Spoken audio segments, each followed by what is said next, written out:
If your Spectrum cable box is stuck on the Technicolor screen, it usually means there's a firmware issue preventing it from fully starting. This is common with older Technicolor boxes, especially after power outages or failed updates. To immediately address this, first perform a soft reset.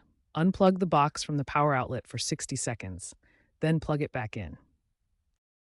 If that doesn't work, try a hard factory reset by following the specific instructions for your box model, usually involving pressing a reset button or combination of buttons.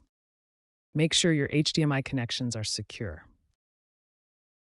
As a last resort, try disconnecting the coax cable during the reset process, then reconnecting after the box has fully rebooted. This can sometimes bypass corrupted data.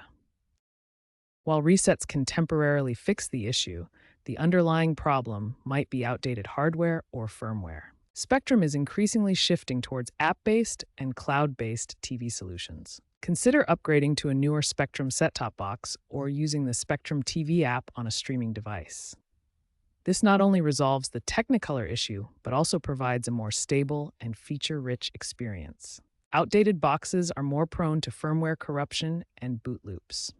If resets fail, contact Spectrum support for assistance, or consider a technician visit.